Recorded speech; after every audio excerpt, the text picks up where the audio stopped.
বন্ধুরা, তোমাদের আজকে আমি নতুন আলু দিয়ে একদম অন্যরকম ভাবে মাটনের ঝোল করে দেখাবো।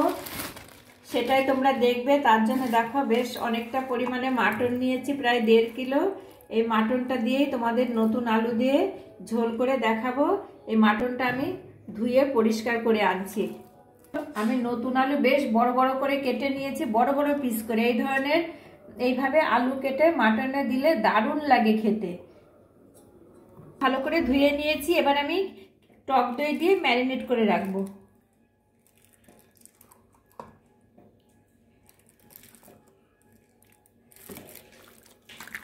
আমি টক দই দিয়ে ভালো করে মাখিয়ে নেব।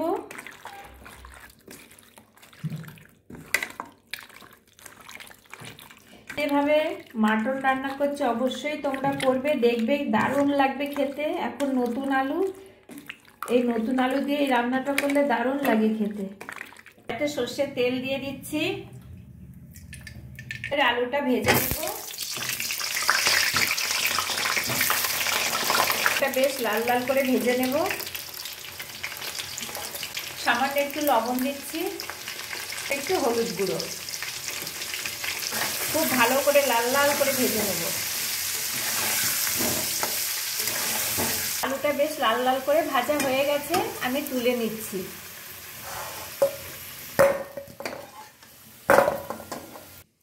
মাটনের জন্য আমি একটা মশলা তৈরি করে নেব। তার জন্য নিয়েছি কিছুটা কাজু আর 4 মগজ, কাঁচা লঙ্কা, রসুন, আদা। এগুলো সব আমি একসাথে বেটে নেব।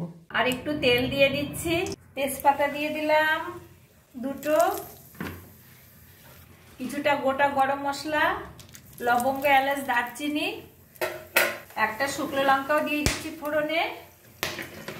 আর দিয়ে দেবো একটু গোটা জিরে, পেঁয়াজ কুচি দিয়ে দিচ্ছি।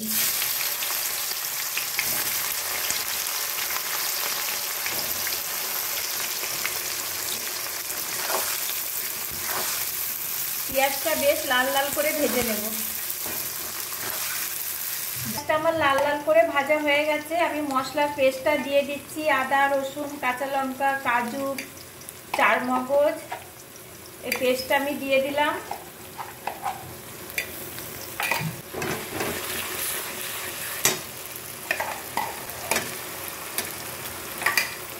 এবার আমি কিছু কিছু মশলা অ্যাড করছি।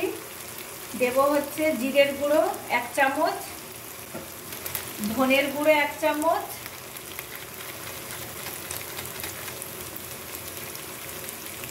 আর দেব হলুদ গুঁড়ো,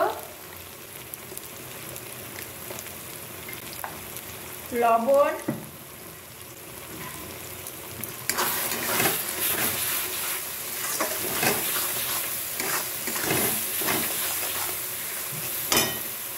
কিছুটা টমেটো, কাঁচা লঙ্কা দেয়া আছে, আমি একটু কাশ্মীরি লাল লঙ্কার গুঁড়ো দিচ্ছি। এবার মশলাগুলো খুব ভালো করে আমি কষিয়ে নেব।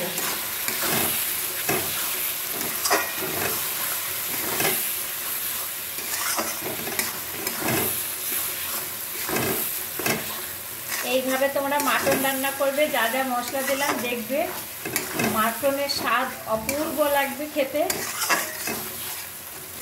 দেখো মশলা থেকে খুব ভালোভাবে তেল ছেড়ে গেছে, মশলাটা খুব ভালো করে কষানো হয়ে গেছে। এবার আমি মাটনটা অ্যাড করব। এবার মাটনটা দিয়ে দিচ্ছি।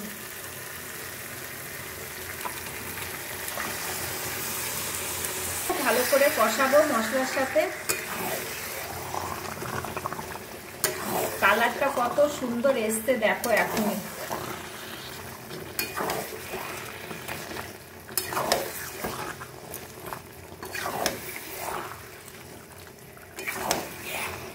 যতক্ষণ না মাটন থেকে তেল ছাড়বে আমি একদম কষিয়েই যাব।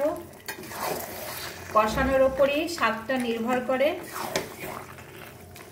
বন্ধুরা, জল শুকানো পর্যন্ত আমি কষিয়েই যাব। যতক্ষণ না জল শুকাবে আমি কষাবো।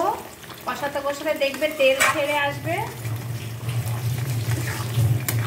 মাটন কিন্তু না কষালে একদমই খেতে ভালো লাগে না।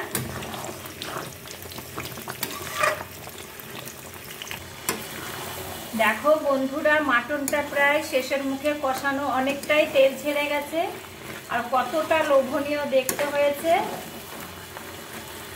এবার আমি ভেজে রাখা আলুগুলো অ্যাড করছি। আলুটা এখন দিলে টেস্ট হবে খেতে, একদম মশলার সাথে পুরো মিশে যাবে আর মশলাও ঢুকে যাবে।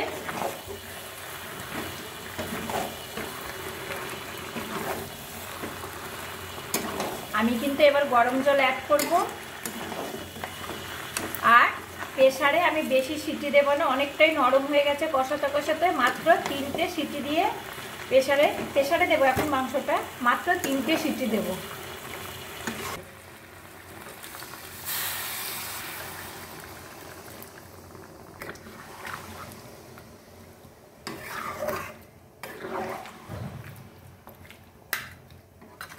আমি প্রেসার কুকারে দিয়ে দিচ্ছি, 3টে সিটি দিয়ে আসছি।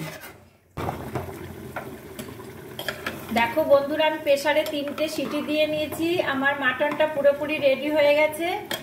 একটুখানি গরম মশলা দিয়ে আমি একটা পাত্রে ঢেলে নেব। অল্প একটু গরম মশলা দিয়ে দিচ্ছি। এটা আমার হাতে তৈরি গরম মশলা, পুরোপুরি রেডি হয়ে গেছে আর সুন্দর গলে গেছে। এবার আমি একটা পাত্রে ঢেলে তোমাদের দেখাচ্ছি। দেখো বন্ধুরা, কত সুন্দরভাবে আমি মাটনটা বানিয়ে ফেললাম। তোমরা কিন্তু এইভাবে নতুন আলু দিয়ে মাটনের ঝোল করবে, দেখবে দারুণ লাগবে খেতে। আর আমার এই রেসিপিটা কেমনভাবে করলাম পুরোটাই দেখবে তোমরা, দারুণ লাগে এইভাবে করলে। আর যদি ভালো লেগে থাকে তাহলে অবশ্যই আমার চ্যানেলটি সাবস্ক্রাইব করে দিও।